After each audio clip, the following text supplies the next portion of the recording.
we'll continue our media availability here at Dover International Speedway. We're now joined by A.J. Allmendinger, driver of the number 47 Hungry Jack Acme. Is that how you want? Acme Chevrolet. Current one win in 2014. Currently 10th in points and in a position to move to the next round of the chase for the NASCAR Sprint Cup. Just talk about what it's on. Yeah, it's on. Just talk a little bit about what this season so far has meant to you and the position that you're in right now in the chase. I don't think this is on. That one's on. Let's go to this one. This one's on. There you go. All right. What was your question? What are we doing this weekend? Are we going? We're trying to make it to the next round? You're in a good position to move on to the next round, being 10th in points. Yeah. Down. Check. We're too loud now? Okay. All right. Man, this is too much. It's too early this morning. Anyway, 10th in points. Yeah, that's where we're at. No, I mean, for us and for me, it's a no different outlook.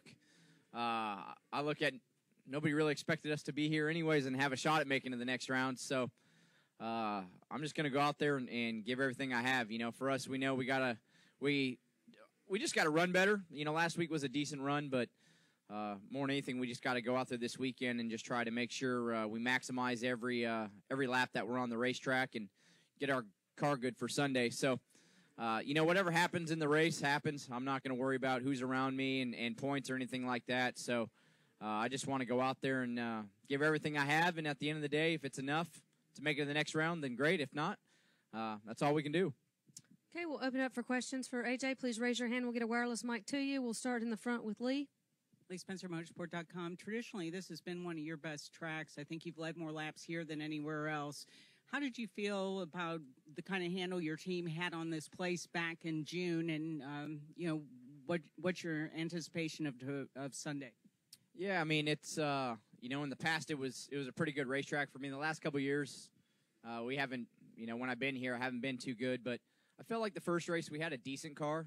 We were running, I think, 13th or 14th, and we pitted under green, and the caution came out, and we got kind of caught 2 laps down the rest of the race, and from there, we could never get our laps back. But I thought the car was okay, but at the same point, a lot's changed since then. So, you know, I feel like over the last few weeks, we've at least learned a lot when it comes to what our race car needs, what I need to be faster around these racetracks. So, we'll just see how the weekend plays out. I think the toughest thing is when the track goes from Saturday to Sunday. It changes a lot. So we'll just try to keep that in mind. And, you know, I feel like if we get the car right, you know, we'll have a good shot at it. Okay, we'll take additional questions for AJ. Any going questions? Once, going twice. Steve. Looking at Steve Richards of PRN, looking ahead to Kansas, can you talk about that racetrack, the challenges of running there, and how it's been for you in the last couple of years? Yeah, Kansas, you know, I think it's a lot like the mile and a half right now in general, and really the repaves. You know, you get there, and on Friday and Saturday the track's got a ton of speed in it, and it's really fast. You're not out of the throttle a lot, so it makes it tough because you set your car up for those conditions, and then Sunday, whether it's cooler out or whatever, just the track's sitting there and the nationwide rubber, the truck rubber, whatever's racing before us, then on Saturday, it just seems like when we drop the green on Sunday, the track really gets slickened up, and the repaves especially been bad for that. So I think it makes it tough because Friday and Saturday, I mean, it's just all about speed, and you're not out of the throttle a lot. And Sunday, no matter what the conditions are, especially if it's sunny out and the track sat there all morning in the sun, you drop the green, it's just way different. It happened at Chicago as well, even though it was still as cool as it had been all weekend, and it's just the way the repaves are in general. It makes it tough to set up for, but it's a fun racetrack. Okay, we'll take our next question from Woody, then come up to Dustin. We've already talked, Woody. Come on, man. Woody Kane with MRN. If you were a treat, no, I'm only kidding. Just wanted to get your thoughts on the new rules package. You know, I haven't really looked that deep into them. I've been kind of focused on this weekend and really what our next 8 races are ahead of us. But just looking at it a little bit, you know, I think taking away downforce is good. I'm not sure if I'm happy about taking away horsepower. I think that remains to be seen if it'll make the racing better. But I think anything that we can do just to soften the tires up a little bit and take downforce away so the cars move around a little bit more and you're out of the throttle more. I think the thing I wonder about with the horsepower down is, will it make us be out of the throttle anymore, or will it be like a nationwide car to where you're almost wide open around the place? So I think that's my one question. But the track bar stuff's pretty cool. If we get it right to where you can adjust it in the car, I think that'll help racing a lot.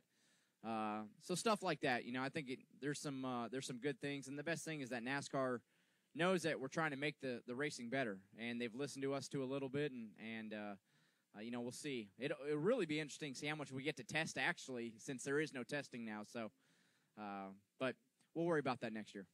Okay, we'll take our next question from Dustin, then go back to Lee with a follow-up. Dustin Long, MRN.com. You've talked how you've changed your approach over the last couple of years and just kind of taken a different viewpoint of things. You talk about being relaxed, not being as worried about what other people are saying at this point. How different is that to how you might have approached this type of a weekend a couple of years ago with where you were? It's the way I look at it now is I think more than ever with this race team, whether it's because it's a single car team and we work so hard with we have a lot of great partners and stuff, but we are a small team. We don't have the biggest budget in the world. Tad and Jody Geschichter, and Brad Doherty, but especially Tad and Jody. I mean, this is their lives when it comes to it. So I think when it comes to putting pressure on myself from what you guys think, I could care less, honestly.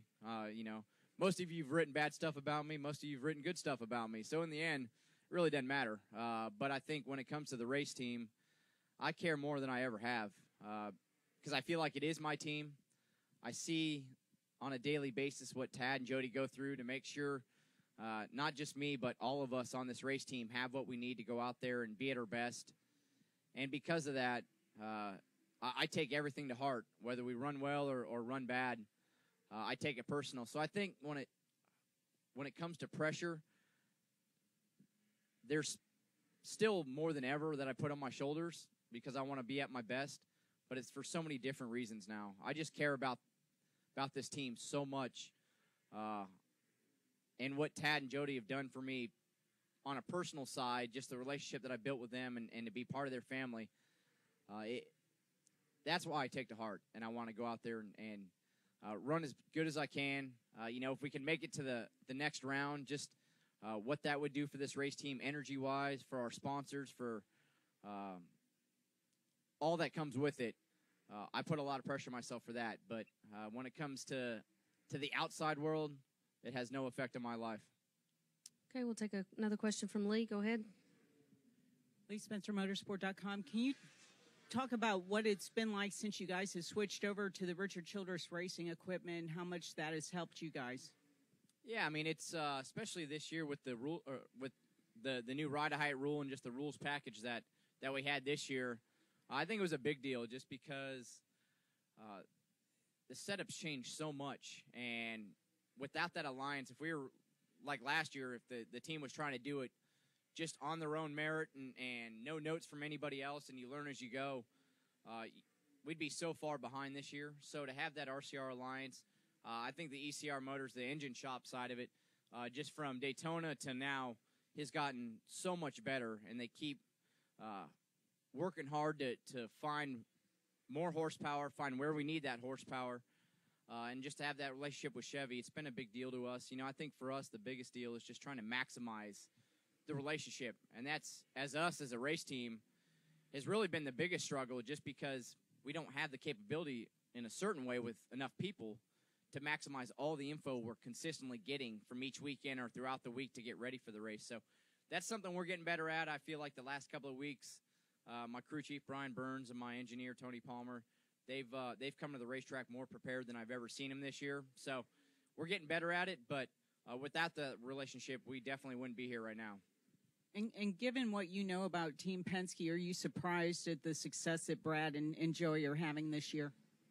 No. I mean, it's, over the last couple of years, you could see, obviously with Brad winning the championship in 2012, I think the new car maybe threw him a little bit at the beginning of last year, and that's where the little bit of struggle was. But I think at the end of the year, even though Brad didn't make the chase, he was still one of the best guys in the chase, and Joey had a chance at it if he didn't blow up at Chicago. So coming into this year, doesn't surprise me at all how good they are.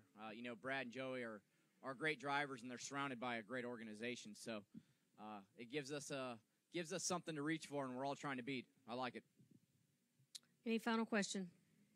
All right, AJ, good luck this weekend. Thank you, guys. Thank you for your time this morning.